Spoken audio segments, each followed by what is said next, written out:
Howdy, folks. Tetsu here, down in the lower tiers, where the power is low but the battle's fierce.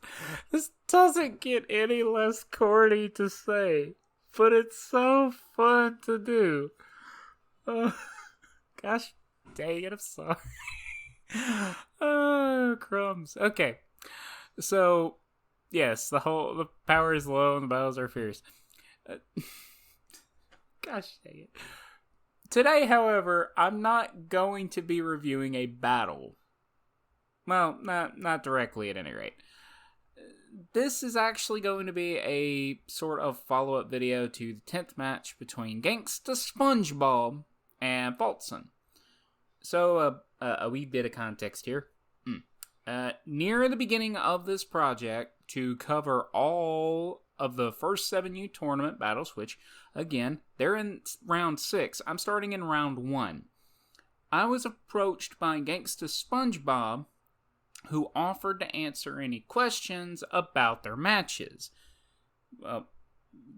It goes without saying, I was actually excited about this, since interviewing participants is one of my goals for the project. I immediately took them up on the offer, and so we'll get a little insight on their team building and decision making. Pretty sure I've said this before, but yes, I've never done an interview before, but I am excited to archive their thoughts. And I'm going to look like a complete dunce if I just said that now and not before. I'm losing track of my own thoughts, dang it. Alright, anyway. So, I separated the questions into 6 different parts: introductory, pre-match, game 1, game 2, and game 3, along with closing questions. Hope y'all enjoy and find it insightful. A big thanks to Gangsta Spongebob for collaborating on this, and a shout out to ClairDeLuna for looking at my script, which I kind of, ended up improvising more than I was originally going to. Yeah, I'm not very good at this. Anyway, if you want to check out the reaction to the match, I'll have a link in the description down below. With all that said, let's begin. So, let's get this started. How long have you played Pokemon? I started in the early 2010s, don't remember the exact date. Alright, what's your favorite aspect about it? Breeding, battling, training, trading, etc.? Battling is my favorite. What's your favorite gen?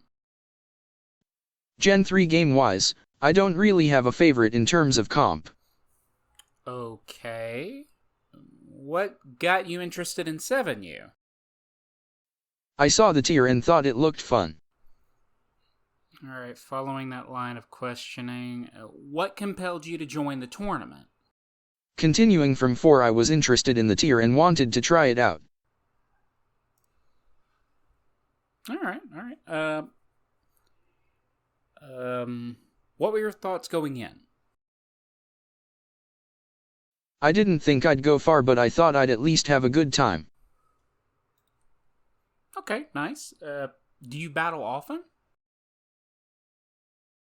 On Showdown very often, but I've been able to play less lately due to IRL circumstances.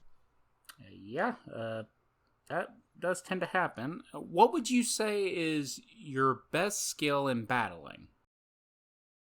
Hard to say. In my opinion, probably innovation in a metagame. Alright, down to the pre-battle questions. For your teams, how did you decide your leads? Did you go with the samples given, or did you brainstorm?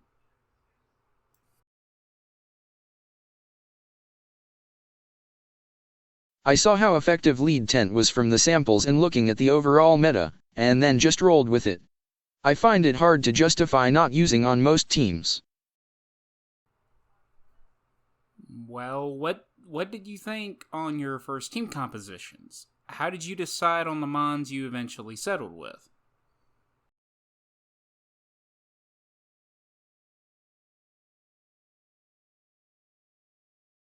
Most if not all 7U teams should have Tent, Charm, Ivy/Gloom and Meowth, so then it's a matter of working from there. I liked Rhyhorn for its ability to handle Orb and Charm, and B for its ability to handle Tent and Ivy. At the time I was in India with very limited Wi-Fi, so I genuinely didn't have much time to work on teams. Honestly, the latter two mons are less attractive to me now, though they're hardly bad. Later you'll see me using different teams, as I gained better access to Wi-Fi and more time to build. Alright, we're on to game one. As I'm gonna have in the center a screen. Yes, right there. There we go. And that's going to place stuff as, stuff happens. Yeah. I really did not prepare this at all. Anyway, let's move on. Okay. How did you feel about your first game? Curious on how a 7U tour would work out, and if I'd do good. Okay. What did you think on the Tentacle and Charmeleon matchup?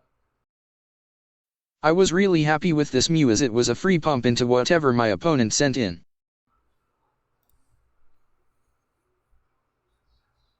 Fair. You made some interesting prediction choices early on with the turn 3 Rhyhorn play. From the actual switch to the following Body Slam, how would you define your reasoning on that?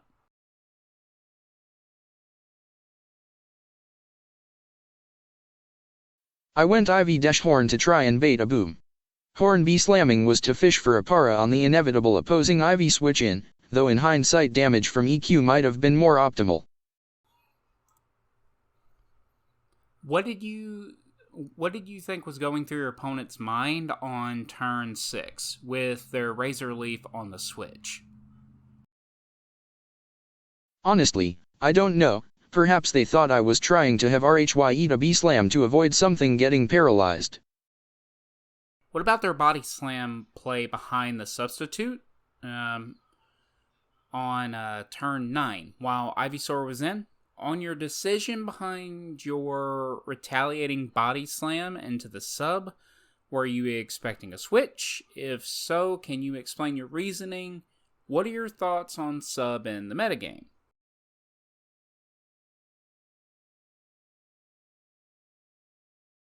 They were better off eaching as I was earlier. Not a terrible play, but MO damage was more optimal. Yeah, I thought they'd switch on Ivy, to assuming I'd Razor. Substitute overall is a good move but has limited applications due to it not blocking status, but can be used on Pokemon such as Rhyhorn to punish reckless use of its counters, or Ivy in the same scenario and mirrors, and Meowth to punish switching in fodder. Any thoughts on alternatives to Ivysaur's last move slot? Is SD any good in your opinion? Ivy doesn't have too many useful moves. The best it can do is try to edge the mirror more in its favor. SD is fine, but today I'm more partial to Substitute. Okay. I'll admit, I actually never really gave much thought to, and this is gonna sound funny to say, I never really gave much thought to the actual Ivy v Ivy mirror match. Substitute does sound good though. Yeah. Off topic, sorry. I've gotta ask, on turn 18, were you actually trying to take advantage of your opponent's wrap to wake up Beedrill, which I loved, by the way? What if your opponent switched? Did you have any ideas on what to do then? What if wrap missed?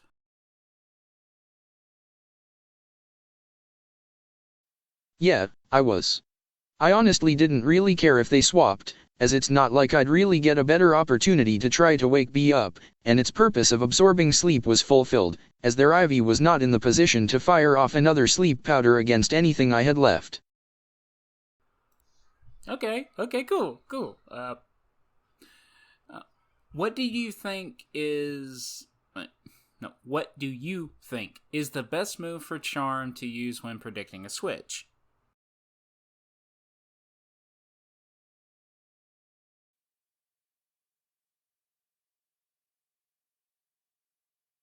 depends on game state. Blast if you have something that you believe can switch into what your opponent will send out, spin if you don't, assuming what they send out can somewhat take a fire blast. If you suspect tent is coming in, slash. If you're too unsure, spin probably is the best choice, but it's risky as always. Okay. Directing to the screen. Directing to the screen here. What was your reaction to 2 consecutive fire spin misses? Kind of a groan LOL. If I could chain burn with fire spin, I could have taken out Rahorn without taking damage, which would have let me use charm more aggressively. Overusing partial trapping moves is a really bad habit I've got to get over, though I don't think it was a misplay here. Let me assure you, this isn't the last time this happens. Okay, well, I'm looking forward to it. Thoughts on your first game? I could have played better honestly, but that spin miss was what really sealed the deal. It was a fun game though. Game 2 is here on the screen. Yeah. There it is. Moving on. What are your thoughts on the tactic of partial trapping / trap switching? What of the idea of minimalist tactics? It was a mistake. In hindsight, spamming pump and surf to get the opposing tent into charm / range, then wrapping would have been more optimal. It worked fine for me here though. It definitely was fun though, but I do see your reasoning on that. Well, considering we're talking about that, over the course of turns 1 through 19, I think, what did you think of your opponent's switching decisions? What would you have done in their stead, knowing what you do now about their team?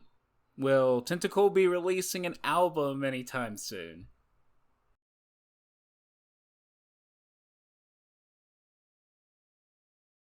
They were likely trying to exhaust wrap PP.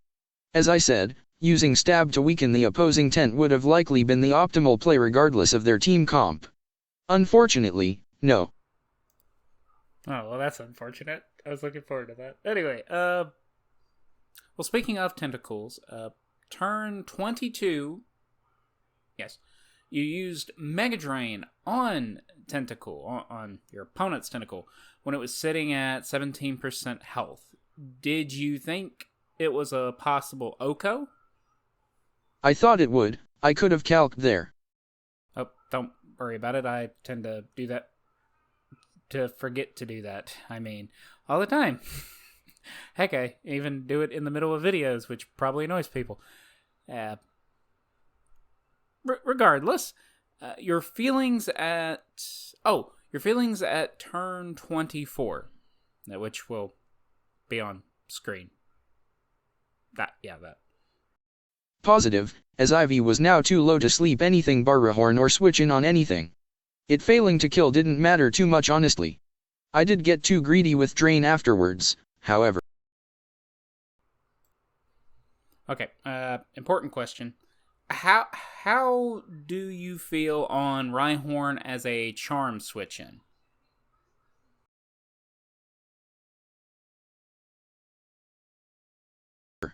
Fine but unreliable. F-Blast 4 HKOs while Rhyhorn EQ can only OHKO 10% of the time. Combine that with burns, and Rhyhorn can be brute forced or hacked out, especially if Rhyhorn has to come in multiple times. Spin can also pivot around Rhyhorn, but its accuracy makes it unreliable. Rhyhorn's damage however prevents charm from switching into anything afterwards, and Rhyhorn usually wins the 1v1, so it's a solid charm check despite all this. Yeah, I can dig that. Speaking of a charm versus Rhyhorn matchup, what did you think was going through your opponent's mind as they used counter 2 turns in a row on your paralyzed Rhyhorn? They likely thought counter worked on ground moves in RBY if I had to guess. Yeah, probably. Yeah, that actually wasn't something I knew for quite a while. Granted, I never actually used counter, like, in just single-player games. It wasn't until I actually started playing competitive on Pokemon Showdown that I actually found that out. Thoughts on your second game, since not really much else I can ask about that. Unlucky, lol, but it worked out anyways. I made mistakes, but I didn't get abysmal luck when it mattered, so I ultimately won. Okay, we're moving on to game 3. Your thoughts on Tentacle as a lead. What on the Tent v Tent matchup?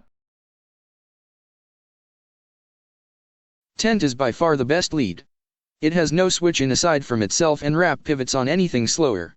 As I said, you're better off using stab to weaken opposing Tent than trying to spam wrap as I did. That is... Yeah, that does make sense.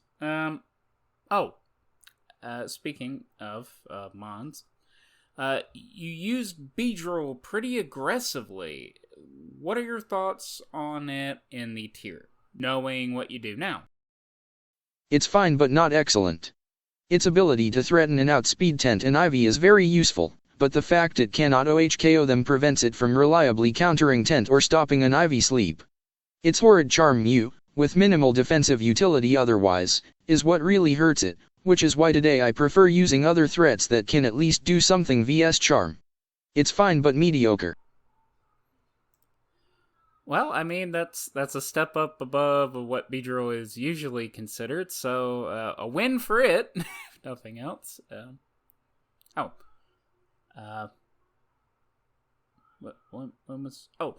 Your reaction and thoughts on turn 21. I made a good play there. It was a risk, but it paid off. Well, yeah, it did. Okay. What was running through your mind on turn 24 about your opponent's move choice? They either thought it'd do more or were perhaps fishing for paralysis as I was out of slash range anyways. It didn't really matter to me.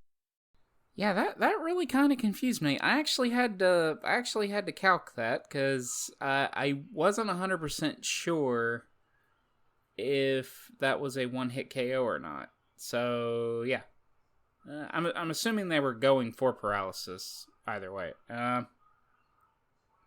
Can you recall your thoughts on turn 29 when it was only 3 Mons to 3, when your Meowth was taken out? Were you confident in victory or unsure?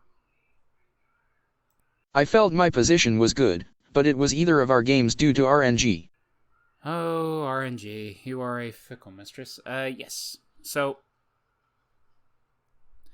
thoughts on Ivysaur as a Meowth check?